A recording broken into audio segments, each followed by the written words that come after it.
그래서 소변의 색깔이 자주 짙다. 그거는 혈액에 독소가 많다는 소리고, 그것은 신장의 기능이 원활하지 못한다는 것을 알려주는 겁니다. 식습관 개선만으로 우리는 신장을 살릴 수가 있습니다. 신장을 가장 잘 살릴 수 있는 4가지의 음식을 소개해 드릴 텐데요. 세상의 모든 지식을 연결하다. 라이프링크 스튜디오. 네, 그럼 저 1부에 이어서 그 망가진 신장을 획기적으로 살리는 방법에 대해서 좀 알아볼 텐데, 최근 10년 동안 이 한국인들의 신장 질환율이 2배 이상 증가했다고 하는데, 이 원인이 어떤 걸까요? 신장 질환의 급속한 증가의 원인은 이 혈액순환 저하로 인해서 생기는 질병들을 제대로 치료하지 않기 때문에 그렇습니다. 만성 신장 질환의 가장 큰 2가지의 원인은 고혈압과 당뇨입니다. 고혈압과 당뇨는 혈액순환이 안 돼서 일어나는 질병이거든요. 그런데 우리가 고혈압과 당뇨를 치료할 때 고혈압으로 인해서 올라가는 혈압만 내리기에 급급하고, 당뇨 때문에 치솟는 혈당만 내리기에 급급합니다. 그 2가지의 질병의 원인인 혈액순환을 해결해 주지 않고 있어요. 이렇게 되면은 우리가 수치는 내릴 수 있지만은 질병의 원인인 혈액순환 저하는 그대로 우리 인체에 남아있게 되고, 혈관은 점점 막히게 됩니다. 신장은 핏 덩어리입니다. 혈액순환이 잘 안 되고 거기에 가장 많이 피해를 입는 것이 핏덩어리인 기관일 수밖에 없어요.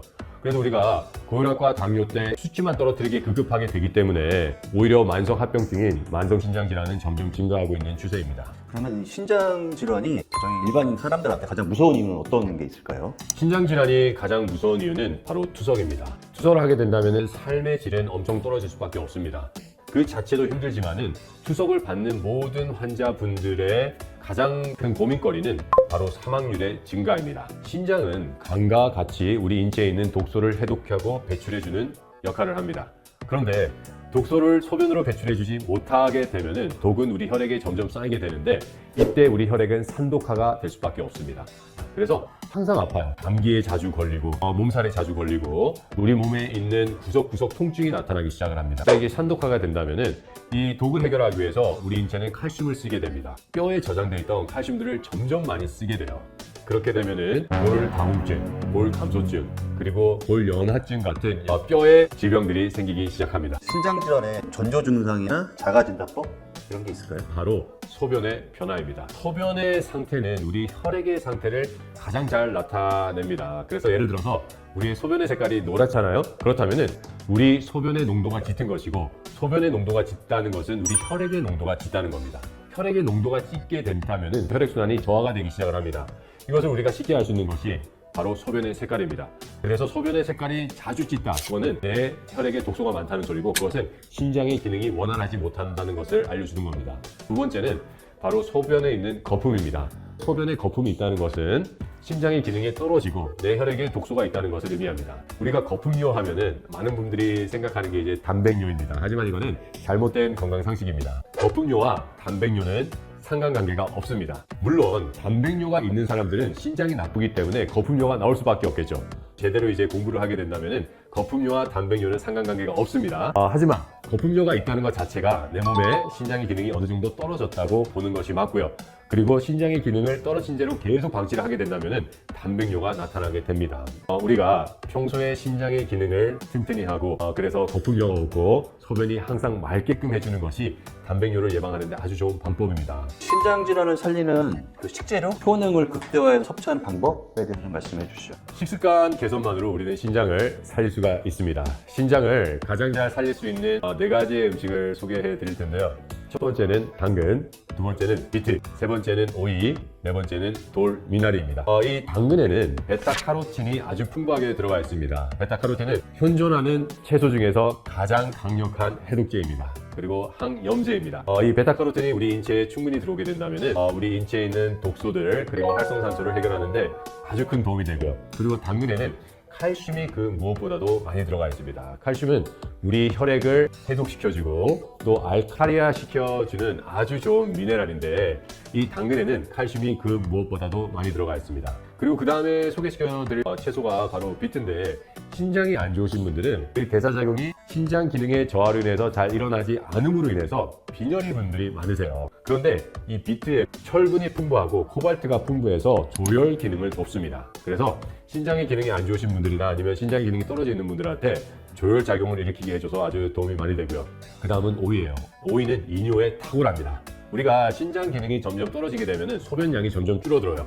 그만큼 신장에서 이뇨를 하지 못한다는 것이고, 이 이뇨 작용을 도와줄 수 있는 게 바로 오이입니다.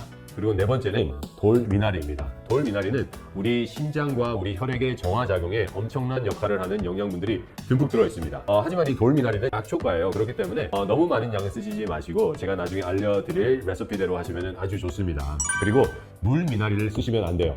많은 분들이 돌미나리와 물미나리를 구분을 못 하셔서 이 물미나리를 쓰시는 분들도 있는데, 물미나리는 기생충의 숙주가 될 수가 있습니다. 그렇기 때문에 물미나리는 쓰시면 안 되고요. 꼭 돌미나리입니다.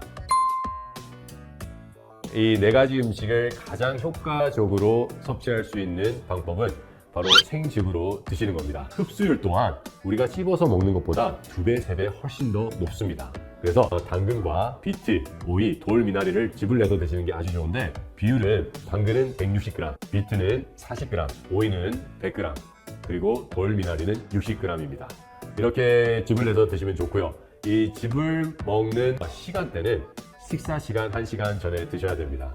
유의하셔야 될 점은, 신장이 벌써 안 좋아지신 분들은 이 즙을 드시기 전에 꼭 상담을 하시고 드셔야 됩니다. 왜냐하면 신장이 안 좋아지신 분들은 우리 인체에서 칼륨이라는 미네랄을 대사를 할 수 있는 신장의 기능을 잃어버리셨어요. 그렇기 때문에 이런 분들은 꼭 저와 상담을 해서 제대로 계획을 세워서 꼭 드셔야 됩니다. 그 신장 기능을 되살릴 수 있는 추천하는 과일 이런 게 어떤 게 있을까요? 신장 기능을 되살리기 위해서 추천하는 과일은 바로 신과일입니다. 이 신과일에는 유기산이 정말 많이 들어가 있는데, 우리 신장이 안 좋아지는 이유는 혈액순환 저하로 인해서 신장에 있는 모세혈관들이 막히기 때문에 그렇습니다. 이 막힌 모세혈관을 가장 효과적으로 해결해 줄 수 있는 게 바로 신과일에 있는 유기산입니다. 이 유기산을 먹게 된다면 우리의 혈액을, 우리 혈관을 막힘을 뚫어줄 뿐만 아니라 더 나아가서는 혈액을 알칼리화 시킵니다. 이 신과일을 드시면은 유기산뿐만 아니라 강력한 항산화 요소인 셀레니엄, 아연이 존재합니다. 이 셀레니엄과 아연은 신장 기능의 약화로 인해서 우리 혈액에 축적되고 있는 활성산소를 해결해주고요.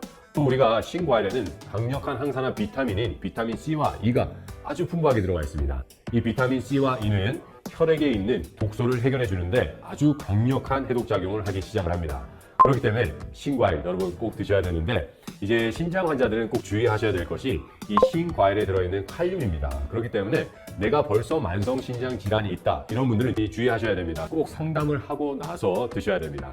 신장 건강이 안 좋은 사람들이 특징이 있다고 말씀하셨는데, 그 특징은 어떤 게 있을까요? 신장의 기능이 떨어져 계신 분들의 공통점은 바로 삶은 채소를 많이 드시는 분들입니다. 우리가 채소를 삶을 때 그 안에 있는 영양분들이 변형이 일어나게 됩니다. 채소에는 칼슘이 많이 들어가 있잖아요. 마그네슘도 많이 들어가 있고, 그런데 우리가 이렇게 삶게 되면은 연소 반응을 통해서 이 칼슘과 마그네슘 같이 정말 좋은 영양들이 산화되게 됩니다. 그러면 이게 산화칼슘이 되거든요. 이 산화칼슘이 우리 혈관을 막기 시작을 합니다. 채소를 많이 삶아서 드시는 분들은 신장에 결석이 생기고 신장의 기능이 떨어지게 됩니다. 그리고 또 요즘에 나오는 논문을 보면은 비타민 D 정제나 비타민 D를 정맥 주사로 맞을 때 이러한 것들이 우리 연부 조직에 석회화 된다는 논문들이 계속 나오고 있는데, 그래서 비타민 D 또한 우리 신장에 좋지 않고요. 그리고 이제 비타민 C는 신장 결석을 만든다는 것이 아주 잘 알려진 사실입니다. 또 고염식, 소금을 많이 먹는 것인데, 우리가 적절하게 소금을 사용하게 된다면은 인체에서 수분의 조절의 역할도 해주는데, 이게 과하게 된다면은 우리 인체에 석회화를 시킨다는 논문들이 있습니다. 그렇기 때문에 신장의 건강을 지키기 위해서는 삶은 채소가 아니라 생채소를 많이 먹어야 되고, 비타민 D를 먹는 것이 아니라 햇볕을 쬐서 천연 비타민 D를 우리가 쬐줘야 되는 것이고요. 그리고 저염식을 하는 것이 좋습니다. 특히 그 신장 질환을 신경 써야 되는 분들은 어떤 분들인가요? 특히 신장 질환을 신경 써야 될 분들은 내가 혈액순환 저하로 일어나는 질병을 앓고 있는 분들입니다. 특히 당뇨, 고혈압, 고지혈증을 앓고 있는 분들은 신장 질환에 특히 신경을 쓰셔야 됩니다. 내가 지금 당뇨가 있다 하면은 혈당만을 내릴 거를 신경 쓰시면 안 됩니다. 혈당 아무리 내리려고 노력하고 혈당 관리를 철저히 한들 오히려 신장 질환 같은 만성 합병증들은 증가하고 있다는 게 요즘의 의학계의 보고입니다. 그렇기 때문에 내가 당뇨가 있다, 그리고 내가 또 혈관이 막히는 고혈압이 있다, 그러면은 그 혈액순환을 해결하기 위해서 신과일을 많이 먹고 생채소를 많이 먹고 내 식생활 습관을 바꾸고 또 운동을 하고, 이렇게 생활 습관을 꼭 바꿔 나가셔서 원인을 해결해 나가셔야 됩니다. 특히 고지혈은 내 혈액에 독이 많아서 지방이 많다는 소리인데, 이것을 계속 방치하게 된다면 고지혈증을 가지고 있는 환자들도 신장에 부담이 될 수밖에 없습니다. 그리고 당뇨, 고혈압, 고지혈은 만성질환의 삼총사예요. 내가 당뇨가 있으면 고지혈이 있고, 고지혈이 있으면 고혈압이 있고, 시간 문제입니다. 그렇기 때문에 건강관리에 특별히 애를 쓰셔야 됩니다. 우리가 관심을 가져야 되는 게 여성분들입니다.